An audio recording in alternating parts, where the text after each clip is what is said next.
All right, what's happening, adventurers? Today we are taking a look at the Savage Impulse. This is the Savage American-made straight pull rifle.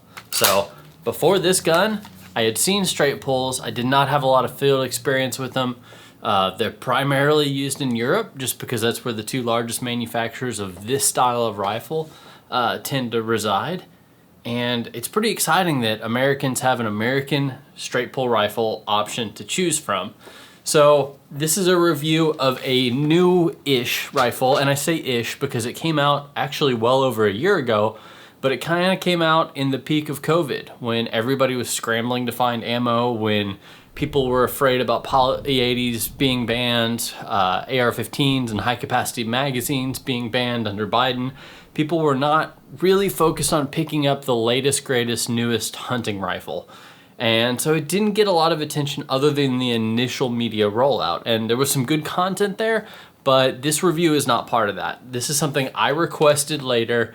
It was sent by Savage. I'm not being paid to do this. I'm not being asked to do this. I'm not being given a gun. In case you're not familiar with how these work, I requested this. They sent me the rifle for review, just like they would send to a writer or a police department or anybody else to just have a sample to review. They send it with an invoice. And so they say, send it or pay for it by this date. So this is totally my review, not requested by Savage or any other rifle manufacturer. I don't have any other affiliation, so it's purely my perspectives. So with that, the Impulse. I was pretty excited to see this rifle for a number of reasons. I've gotten into long range shooting. I've been a hunter my whole life, but in the last couple of years, I've gotten into shooting further and further, ringing steel, competing a little bit, and just testing my skills. It's one thing to shoot an animal at 100, 150 yards, but then to be able to consistently call wind and hit your target at 4 or 5 and beyond, that's a little bit of another skill set. And so having one rifle that could potentially do both of them was pretty interesting to me. So all that to say, the Impulse is available in several different models. There is a hog hunter model, there is a long range precision model, there is a varminter model. The one I am focused on today is this one. This is the big game. So those other models have some interesting features that are a little bit different. I kind of wish some of those features had rolled into this, but the reason I like this is the calibers it's chambered in, and I think this configuration is most in line with how somebody would view a rifle like this. The hog hunter and I think Elite Precision, or what they call it, come with a different magazine. They come with an ACIS, that's the Accuracy International system, of box style detachable magazine, whereas this uses a proprietary Savage magazine. It's a lot more like the Axis line of rifles. So I wish that feature had rolled into this, but then again, I think the big game model or large game model is most appropriate for how the majority of people are gonna use this rifle. So the reason I was interested in this is, one, straight pull, pretty interesting, pretty unique. Not a lot of stuff like that on the market. One thing that's particularly valuable about that to me is I'm lefty. I'm a left-handed shooter. You'll notice that it's going to always kick the round out on the right side, but right now I've got the bolt on the left side, so you can actually move the bolt to either side of the gun. So even though it ejects right-handed, I find it is very, very hard to find the same options and same configurations available in left-handed rifles as right-handed rifles. So I was excited about this one because there's basically all the features and all the options rolled into one single model, aside from the caliber selection, and then you get to choose if you want it to be left-handed or right-handed. So whenever I'm going to be using this rifle, I'm going to have it in the left-handed configuration, just like this. But if I need to loan it to a buddy or we're out at the range and I want somebody else to use it and they're gonna be taking more than a couple shots, pretty easy to just swap it over and use it in the right-handed configuration. So I'll probably be posting a separate video on that down the road, but that was a major attraction to me for this rifle. I also liked that it has an integral Picatinny rail.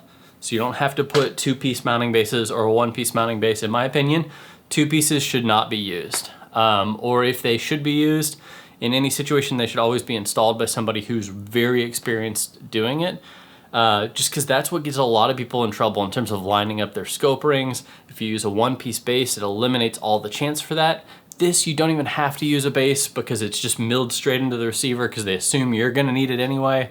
So we might as well go ahead and include it. It comes with a long rail. So this is a pretty large scope on here.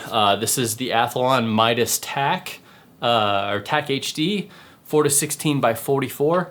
Fits on here very easily, and you can run scopes much larger on here and have plenty of room. One thing that's very interesting about this receiver is, from everything I can tell, now I got this chambered in 300 Winchester Magnum, and the large game model comes in a variety of calibers. Comes in 243, 308, 6.5 Creedmoor, of course, 30-06, 300 Wisdom, and 300 Win Mag.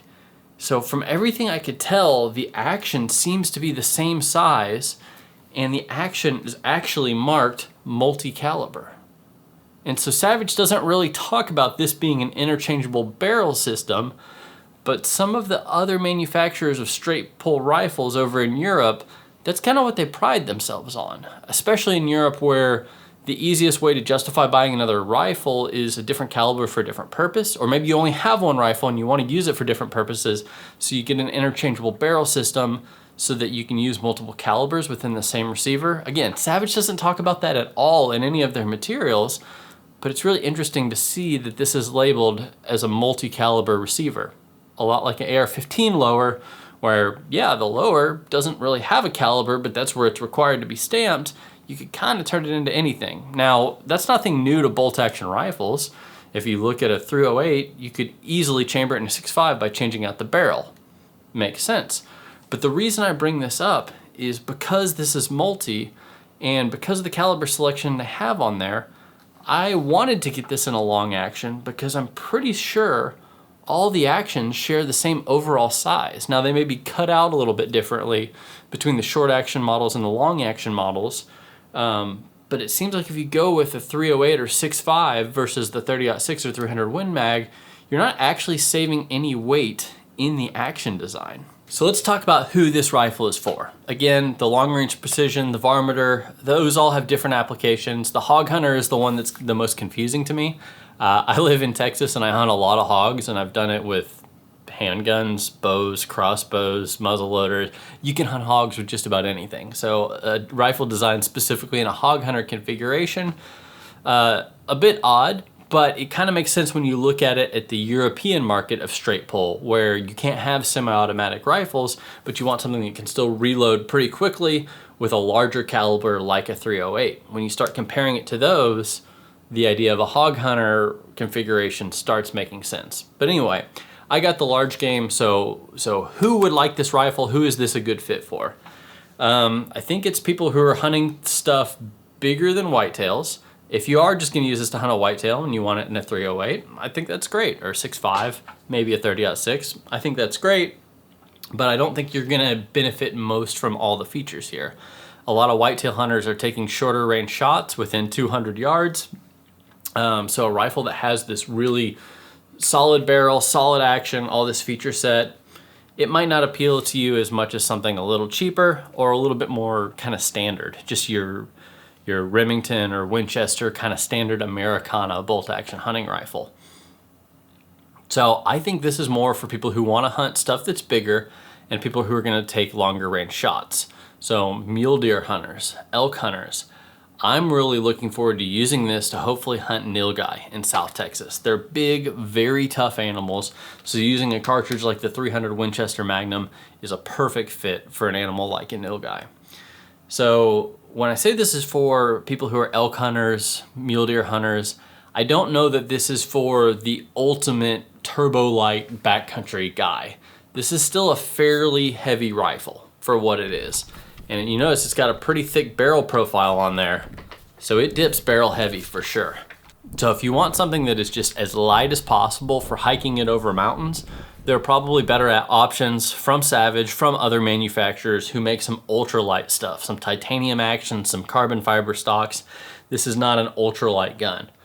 That being said, it is not a bench rest gun either. It's not crazy heavy. It kind of fits in that happy middle that I think a lot of people are going to be happy with when they basically use it as their deer camp gun. They're going to a camp, then maybe you're hiking out carrying this a half a mile, or you're using a truck or an ATV to get to a spot, and then you're setting off a mile or two, you know, maybe climbing a little bit, but probably not like a multi-day backpack hunt for something this heavy. But that being said, I think a lot of hunters get Magnumitis. I'm talking about people wanting these really big, powerful Magnum rifles, and then they get them in these ultra-light platforms, and they're not pleasant to shoot. They're not forgiving, they're not comfortable, and you don't really want to practice with them because they beat you up so bad. So on that spectrum, this actually does a lot better. It's pretty solid. It's a little bit chunky, not super chunky, but for something like a 300 Winchester Magnum, the kick's not especially bad. You know, it pushes hard, but it's not sharp and jumpy, and it's not gonna just bounce up and pop you right in the face because it's so lightweight. From my experience, the kick of this rifle was noticeably a bit more than my 270 Winchester, but it wasn't notable in terms of, wow, this thing's really beating me up, whereas the 270 is super comfortable. Nothing like that. It was definitely more, but I was also testing this with 150 grain normal whitetail, just because, again, we're coming out of COVID. It's very hard to find ammunition. And I was running it with that just because it was the only ammo I could really find at the time. I'm not very experienced or familiar with Norma ammunition. I know that a lot of people regard Norma very highly for their brass. So when I looked at this, I'm like, caliber like 300 Winchester Magnum, there's a very good chance I'm gonna be reloading this thing if I do decide to keep it, and I'll get to that in a minute. So I wanted to make sure I at least got good brass out of it. Whether I got the best projectiles, the best accuracy or not, I wanted to for sure get good brass. And so I was running the 150s, which, yeah, if you're running a 30-06 or 308, 150 is a pretty normal load. For a 300 Winchester Magnum, it's definitely the light end. I think 165 tends to be the common one for a lot of deer hunters, mule deer hunters. Elk is usually more in that 180 up to maybe 200, and then a lot of people who are using this for long range precision are using like the 208s, maybe even the 220s if you're really in for punishment and just want to beat your shoulder up, but you want to shoot the most ballistically efficient bullet possible and really be able to send it those long distances. Those long high BC bullets are going to be a lot better for that. So that being said, this is pretty pleasurable to shoot. And I just set it on my truck bed, laying down prone. I did shoot it a little bit from the knee, shot it once or twice standing, but I realized a rifle like this, you're gonna be most comfortable shooting it prone or shooting it on a bench or shooting it out of a hunting blind or just shooting it off a pack or something. So I just put this, using this Magpul bipod, I shot it out of the bed of my truck. The recoil was not too bad. So hopefully I'll be moving up to some heavier loads with this thing. For my purposes in testing, I mentioned I was using this scope on here. This has a 44 millimeter objective, and I use medium rings. These are worn steel rings. You could probably get away with aluminum rings. I don't know. I struggle with that a little bit. I'm looking at, okay, I'm gonna install them once, I'm gonna mount them permanently. I'd rather opt for something that's tougher rather than opt for something that's lighter and may not be strong enough. Yeah, I probably could have saved some weight by putting some aluminum rings on there.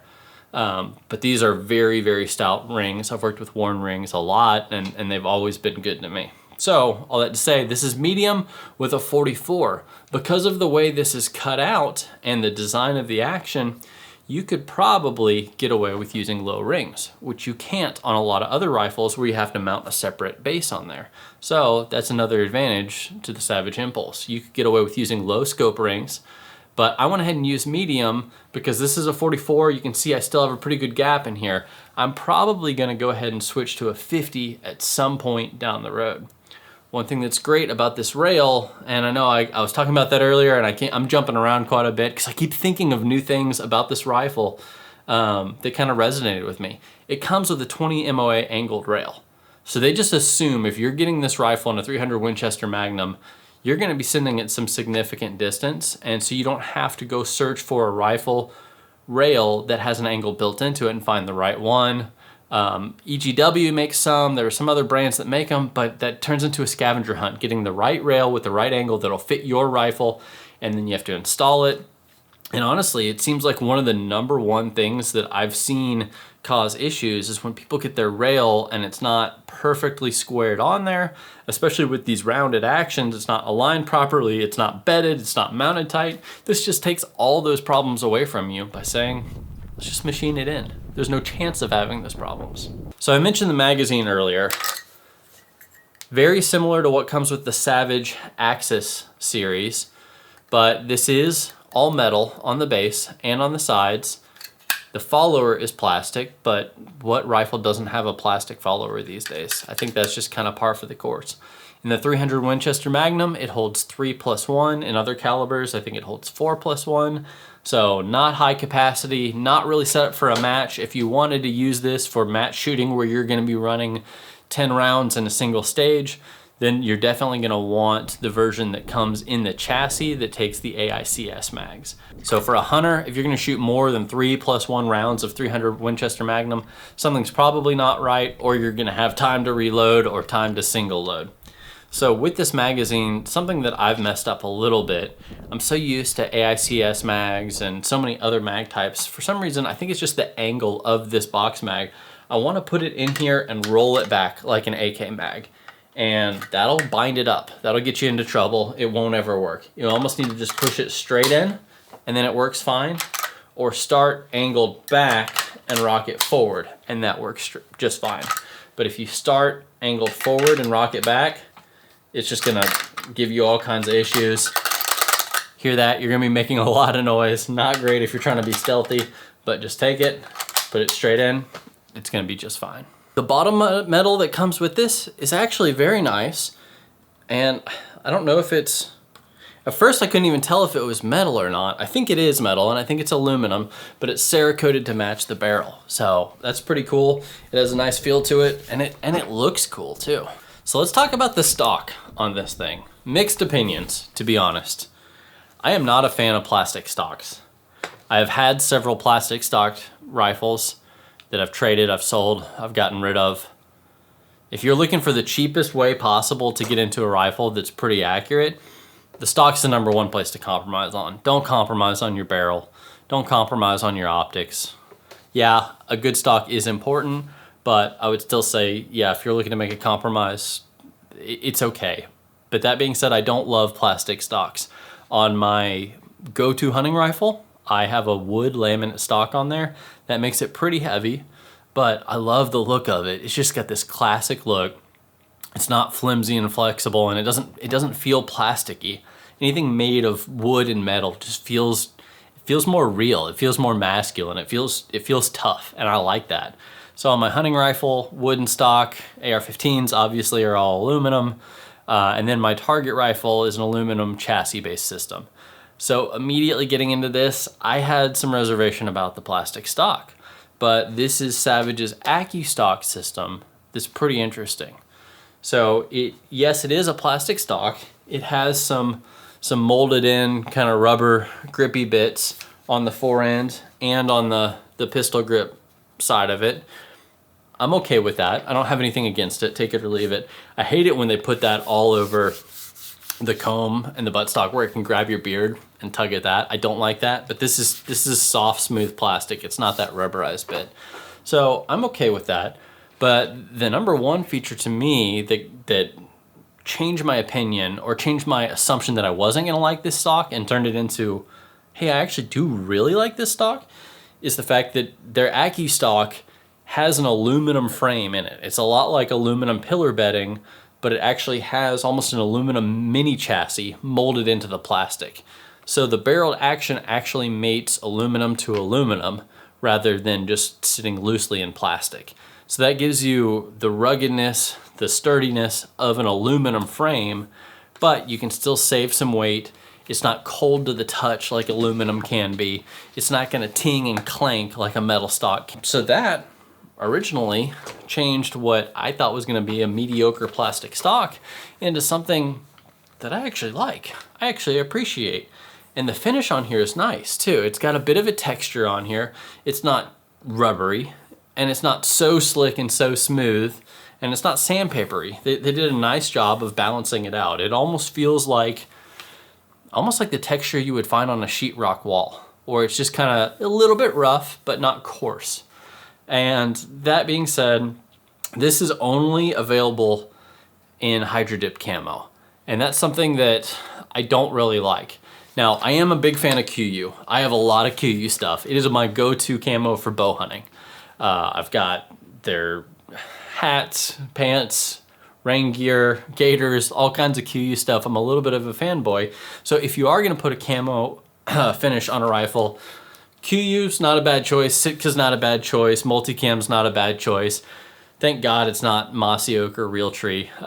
If you're looking at a rifle where you're gonna realistically be sitting 400 or 500, 600 yards away from something and taking a shot, you don't need a rifle that looks like sticks and leaves.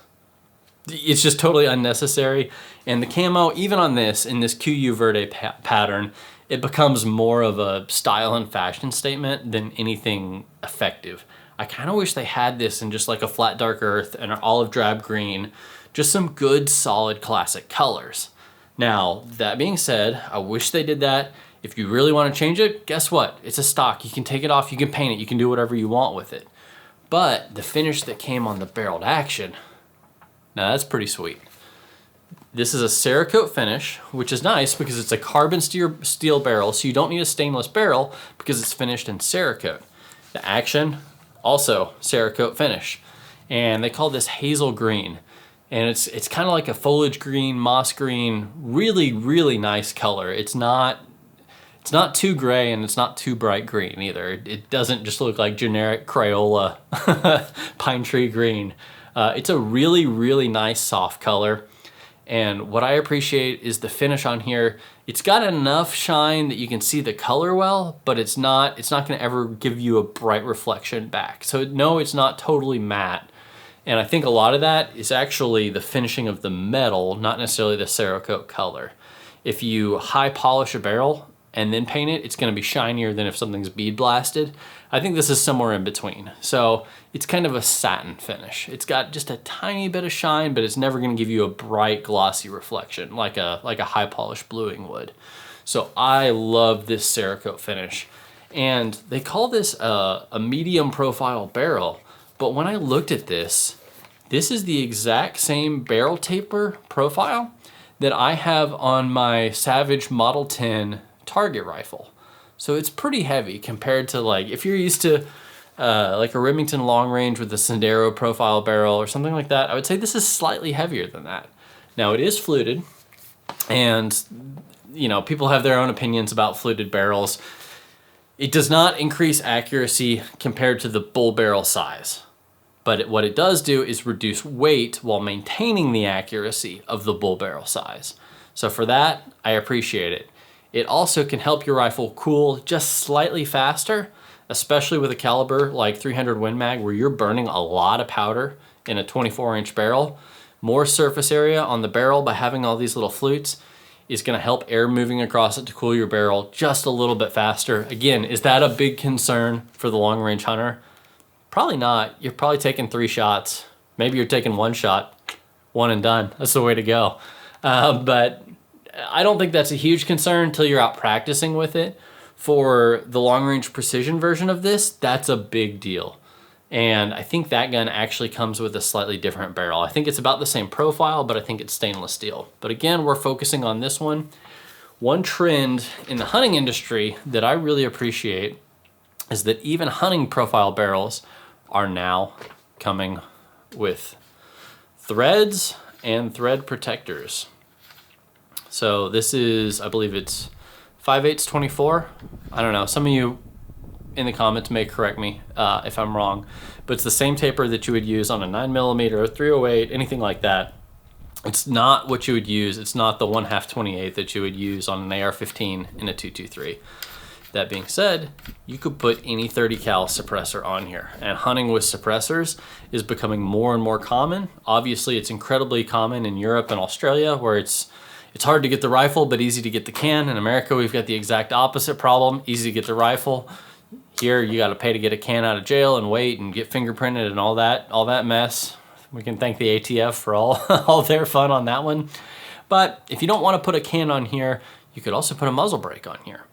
For hunting with something that's big like a 300 Winchester Magnum, that's probably going to be very helpful in reducing that massive recoil. Now, if you've got a guide hunting with you sitting right next to you, you're probably going to have to give him a bigger tip because he's probably not going to like sitting right next to that big old muzzle brake. But all that to say, you've got options. And I appreciate that you don't have to pay extra for a threaded barrel configuration. They're just giving you all the options right up front, all at once. So first off, to describe kind of the function of this straight pull, forget you know what a bolt action is. Just forget about that quarter turn or 90-degree turn, whatever it is on your bolt action, turning it, pulling it back, pushing it forward, locking it back. This doesn't work anything like that. Think of it more like a pump action shotgun, where you have a slide release and you release that and then you can now pump the shotgun. It's a lot more like that in that you can release the bolt by using the bolt handle. It just rotates to act as a lever. So you see that little bit of rotation, and what's cool about this is you can set that position whatever you want it to be. Originally I set it so it was straight down 90 degrees and then it would rock back, but then I realized as I was shooting it I was torquing my wrist a little bit weird to pull it back, and I could get a little bit more power and a little bit more consistency by actually keeping it like this, slightly canted forward. Then when you pull on it, it goes basically perpendicular, almost straight level. So pull that back, it unlocks, slams forward. And when it slams forward, you just keep pushing forward and it completes that turn for you. So that makes it a very fast action. So if you want to use that because you're reloading really quickly, like in the case of, I guess, the tactical version or the hog hunter version or the varminter version, that's pretty cool. One advantage to this system though that I found that a lot of people weren't talking about is you're not putting a lot of side-to-side torque on the action when you're reloading it. Now you'll see on all of my rifles, well, not all my rifles that I shoot beyond 300 yards with, I keep a bubble level on the rifle. Keeping your rifle level is actually extremely important, because if you're going to line up the shot and then you're slightly off, your up and down adjustment is no longer up and down. It's slightly left or right. So that bubble is important. And I've noticed with the bolt action that works like this, you're not going to actually be torquing the rifle to one side and then back to another and then trying to find the center somewhere in between. It's just going to come straight back and straight forward, and your rifle, for the most part, yeah, you might have some little adjustments, but for the most part, it's going to remain straight. So obviously you've seen me take the mag out, you've seen me work the action many times already. So you can tell that this is clearly unloaded for the purposes of this video. So now I actually am going to show you the trigger. It comes with the Savage AccuTrigger, which you may be familiar with that. They have it in everything from the Axis on up. Some people hate it just because of the way it feels. It does not feel like a Jewel trigger, a Timney trigger, some of the other ones. They don't like the paddle, but if you're used to a Glock pistol, a Walther pistol, a Smith & Wesson M&P, anything with some sort of safety mechanism in the trigger, you'll feel right at home with this. And honestly, I think you can get used to these super easily, and I really appreciate the safety mechanism in here. If you're running a really lightweight trigger on a rifle, one of the most dangerous things is actually the trigger pulling itself. And I don't say that in the way that a lot of the gun grabbers say, oh, the gun just went off. That does not happen. Guns never just go off from my experience. I've never seen a modern weapon just go off. But what happens is when you compare the weight of the trigger pull to the weight of the rifle, if it slams down, the trigger can keep going and pull itself. And so the safety mechanism in the trigger prevents that from happening. It prevents from just the most casual of snags pulling the trigger. It prevents slamming the rifle dropping and the trigger pulling itself. That being said, whenever you're hiking around, whenever you have it in a vehicle, just always please keep your chamber unloaded. But this comes with the AccuTrigger that can be fully adjusted. To be honest, I found the position that it was in right out of the box to be great. I guesstimate it was probably a little over, it was probably 2.5 pounds, maybe 3 pounds. Not super ultralight, but I keep my other rifle, my target rifle trigger at 2.5. My other hunting rifle, which is a Ruger, uses a more like a Mauser type trigger. I keep that right around 3. So I felt very much at home using this Savage AccuTrigger. And with that, I found it to be very accurate. So in the normal action of this, to release the bolt back when you're not shooting it, it has this little button right here.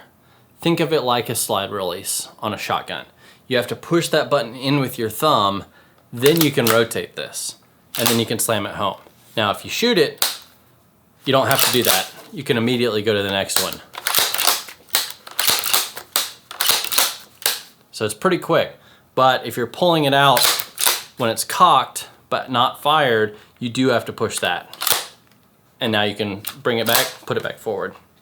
To take the bolt out, very similar. Go ahead and pull that all the way back. It's got this push button on the side here. You'll push that in, it kind of rocks forward a little bit, and then your bolt will just slide right out. And then to put it in, you just line it up. It helps to look in there because it's not quite what you would expect in terms of how it lines up. There's a little groove that sits. I found it to sit a little bit lower than I was expecting. But then once you get it lined up, it goes right in.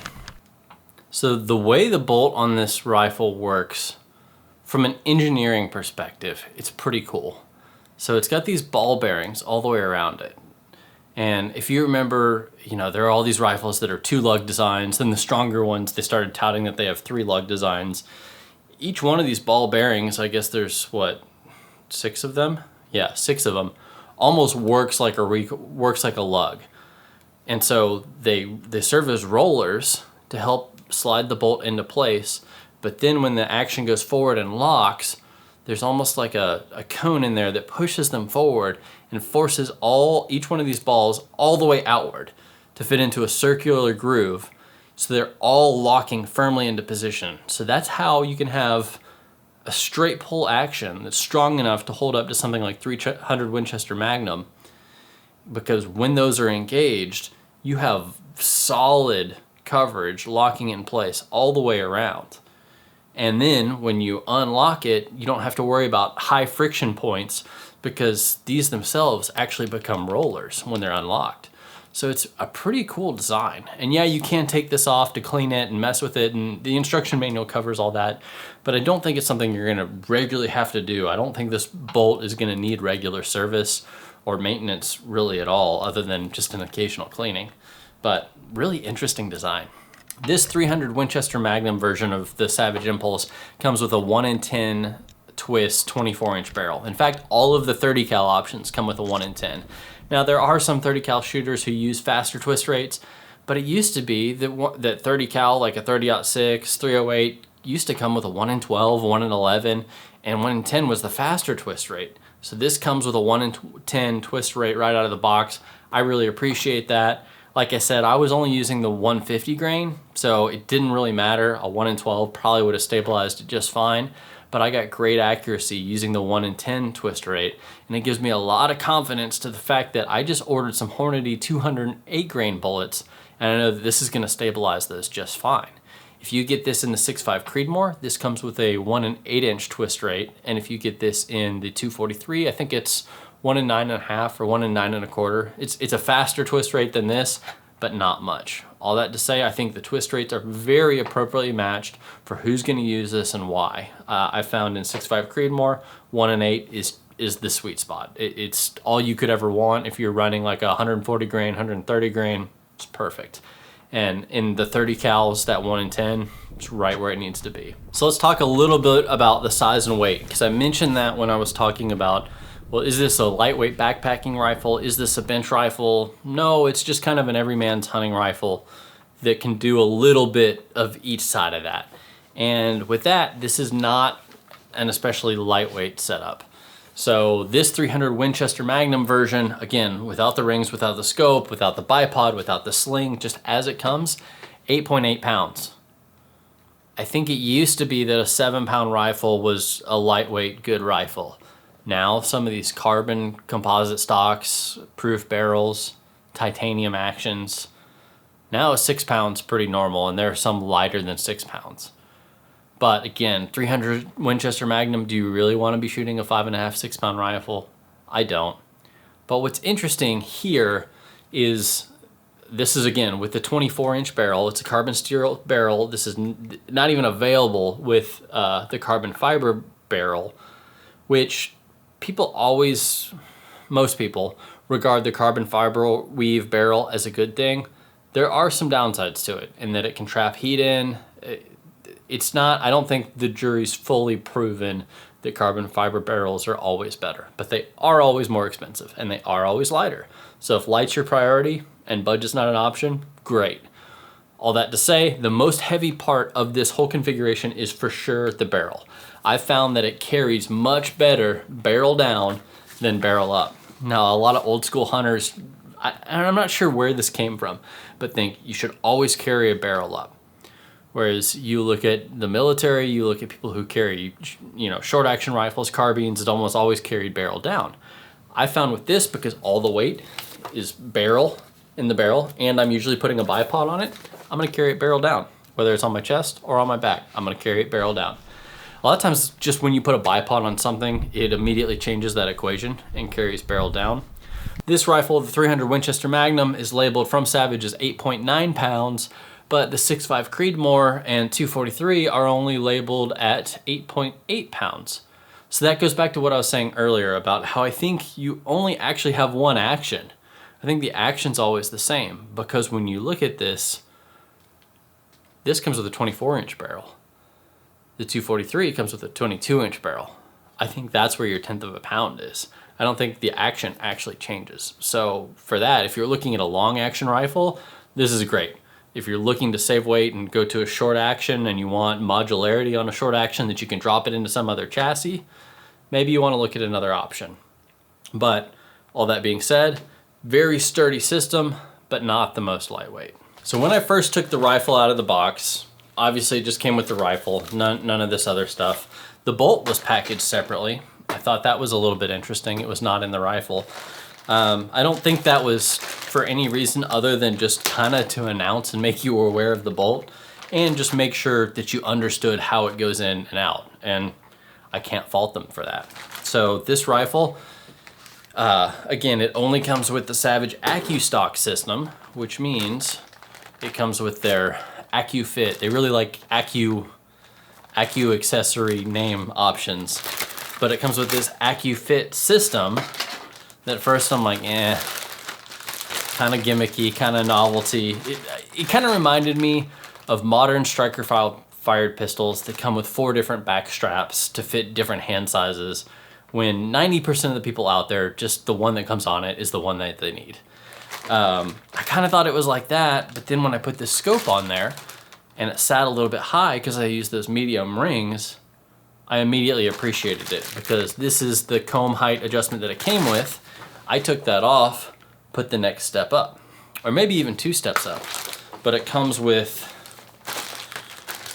the one that's on there, 2, 3, so that one's like a flush fit one, 3, 4, that one's extremely tall, 5 different comb adjustments, and then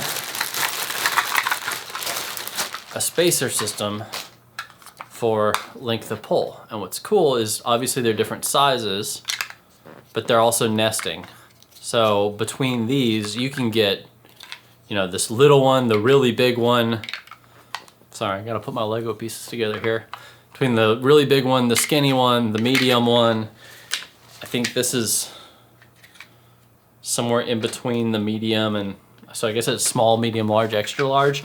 But between these 4 different spacer systems, you could get just about any length of pull you wanted. So very highly adjustable. Is this something you're gonna do on the fly, shooter to shooter? No, but if I'm using this with one scope one season, then I put a new scope on there and I wanna therefore adjust the length of the pull to fit my eye relief, or I'm loaning this to a buddy, or this is for a child who needs a shorter length of pull, or a woman who needs a shorter length of a pull, or somebody who just has really broad shoulders and really long arms and wants this really long, massive length of pull. Again, you don't have to worry about different size options, and you don't have to worry about really janky shims or a really heavy adjustable stock. On my target rifle, I have a Magpul PRS stock. I love how adjustable that thing is, but you don't need to adjust it on the fly. Generally, you get it set right for you and then you lock it down. So these shims, their AccuFit system, again, I was deterred by the fact that it was all plastic at first, but then after installing it on there, pretty nice. I like it. And it comes with so many of these things that, again, lots of options. So put all this stuff back. And then it also comes with, so when I took the rifle out of the box, of course it comes with a manual, and it's actually pretty good. And I did take the time to read through this. A lot of times I'm not the guy who reads through the manual. I'm just like, okay, striker action pistol, striker fired pistol, bolt action rifle, pump action shotgun. I know how this thing works. I've seen it before. But this, just because it was different with this straight pull than anything I'd used before, I did read the manual. I did find it helpful. It was helpful for me in learning how to switch the bolt from the right side where it came over to the left side where I want it. So that was helpful. Came with a sight-in target, which is kind of cool. I didn't even use that just because I was shooting steel, and so I just used stickers on steel. But props to them, because I think a lot of companies are required to put a manual in there, and it's kind of this afterthought. And they're like, okay, we've designed the rifle. Oh shoot, we need packaging. I guess we need a manual, and they try to describe it, but you can tell that this was written as they designed the rifle, which is pretty cool. So comes with that. Obviously they want to get you to join the NRA. Been there, done that. I will not rejoin the NRA. Another topic for another day. Ear Pro, which is cool. You probably have your own, but just the fact that they say, don't shoot this without Ear Pro, we're gonna go ahead and include it. Good on them. Another Savage sticker. I saw a poster, it was from Charlie and the Chocolate Factory holding the golden ticket. He's like, when you buy $1,000 gun and it comes with a 5-cent sticker, yeah! I'm totally that guy. I noticed it's the exact same sticker that comes on the gun already, so I guess you get two, right? So you get two, and then you get a nice transparent like window decal. I'll probably stick it on my cooler or something. Comes with the lock. Now obviously every handgun is required to come with a lock like this. Rifles technically aren't required to by law, but through the NSSF, that's the National Shooting Sports Foundation, and Project Child Safe, they've kind of incentivized manufacturers to include these. So if you like these locks, cool, it's included. If you don't, you got a doorstop or a paperweight or whatever. To me, I don't really use them. I keep them in a locking safe. So I don't know, depending on how you feel about those, letting you know that it is included. And then it comes with this weird little tool right here. Kind of looks like a hex wrench, but it's not a hex wrench. This is for adjusting the tension on the AccuTrigger. So again, I didn't adjust it, I kept it. I was very happy with where it was right out of the box, so I kept it where it was. But all that to say, it's like a very small, like reversed flathead. So hang on to that, because when you need to adjust it, that's a weird thing to find. That's a weird thing to source. So definitely hanging on to that. So comes with a lot of accessories, nothing fancy, nothing too wild, nothing unexpected, but they take care of you. I feel like when you buy this rifle, they don't just give you bare bones stuff and leave you to figure it out. They kind of give you everything you would need, except an optic, obviously. The only thing about this stock and what it comes with that I wish it had, I wish it came with either a Picatinny rail or an M-LOK slot to mount my bipod. I used, again, I'm a big fan of these Magpul bipods, so I used the one that just clamps onto the sling swivel stud, but that means it takes away your sling swivel stud. Fortunately, this comes with another one, so you can mount it back behind here, so it's not a huge issue. But M-LOK is so standardized now, it would have been nice if this came with M-LOK slots.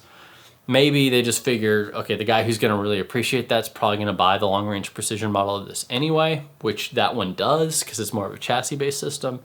So that, I wish it was a little bit lighter. I wish it came in some different color options. I wish it came in a dang 270 Winchester. I love that caliber. They make it in a 30-06. It's just a barrel difference. I wish it came in that, but it doesn't.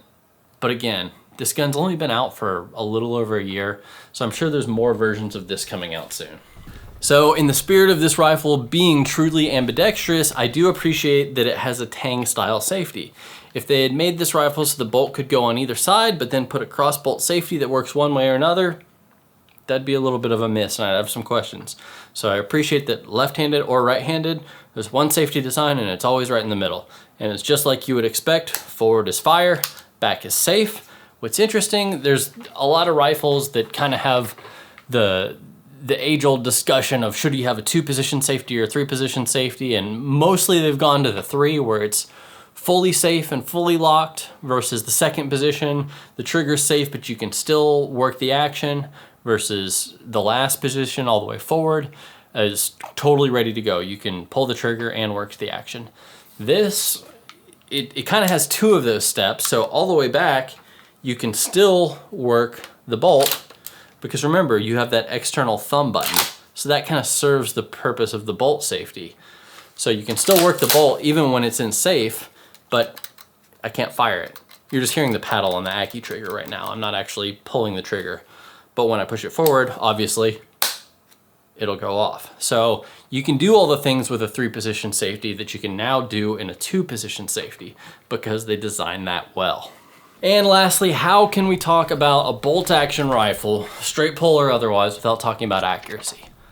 Because this has a 5R rifled barrel, and Savage makes good barrels, man. They make accurate rifles. I was shooting 1 MOA with the cheapest ammo I could find. And you see all these companies that advertise 1 MOA guarantee, half MOA guarantee. First of all, that guarantee is just on the barrel itself. You have to have ammo that'll do it. You have to have a shooter that can do it. And I find the variation in shooters and variation in ammo, once you get into high quality bolt action rifles, is far more than the quality of the barrel itself. So if you're concerned, will this do MOA? Yes, it will. Will it do more than that? Yes, it can, depending on you and depending on your ammo. That's why I'm really excited to hand load for this thing, to really see what I can get out of it. Because I think for long range hunting purposes, MOA is what you need. So the fact that it can get there, that's a win. I check this off not as this qualitative thing, more as a 1 or a 0. Will it shoot at least MOA? Yes, this will. So the Savage Impulse Big Game and 300 Winchester Magnum retails for $1,450, which is pretty expensive for your basic kind of mid-range hunting rifle. I'd say usually about $1,000 is kind of the mark a lot of brands like to hit. But remember, we can't really compare this apples to apples. This is a straight pull. It works totally differently.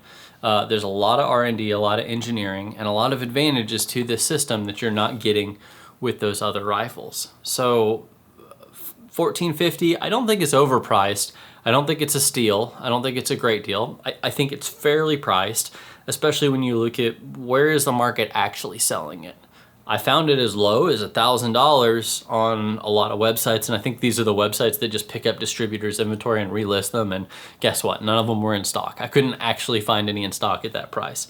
The lowest price I was finding them in stock in 300 Winchester Magnum was about $1,250, which I would say is a good deal. I would say this competes directly with Bergara, some of the Remingtons, which with the state of Remington these days, who knows there. But this was definitely competing with some of the rifles kind of in this upper middle class lineup. Kind of like the Christensen Ridgeline, but again, different feature set. Those prioritize lightweight and accuracy. This, I would say, prioritizes an interesting shooting mechanism, versatility, and a lot of included features. All that being said, this is still an extremely accurate rifle from my testing. So my conclusions on the Savage Impulse Big Game. Great rifle for the guy who wants to ping a target at 500-600 yards, who also wants to hunt elk, mule deer, no guy wants to go out and shoot something bigger. Even if you just want a big gun and you're a whitetail hunter or a hog hunter, you'll still probably enjoy shooting this thing. And like I said, I'm not paid by Savage. I have no influence by any rifle company for or against. So my big test is, am I personally going to keep this gun? Heck yeah. This is a great rifle. Again, its downside is that if you want to go on some, you know, Rocky Mountain ultralight backpacking hunt, it may not be the best gun for that. And that's one of my chief concerns. But for a potential nilgai hunt on the coastal plains of South Texas, I'm excited about this. For elk hunting from a camp, man, this is an awesome gun. For deer and hog hunting, just where I want a little bit longer range, this thing's awesome. So look forward to hand loading for it, seeing what it can do, and enjoying the lefty friendly nature of that straight pull design. So I hope you found this review helpful. Go check out my other content as well. I do gun reviews, but it's not the main bread and butter of my channel. I do a lot of these other adventures, camping, hunting, fishing, DIY. I do all that stuff, and in that process, I learn what gear I like, why I like it, why features are good, why they work for me, and that's what informs these reviews. The gear is just a part of the story, whereas the other videos are probably a bigger part of the story. So go check out that other content, whether you want to see some DIY kind of life hack sort of stuff, want to see some deer hunting, some fishing, I encourage you to go check that out. Hopefully you found this review helpful. If you were wondering about buying this Savage impulse rifle, specifically the big game model, hopefully you can now make a much more informed decision. Till next time, stay safe, be free, and never stop seeking adventure.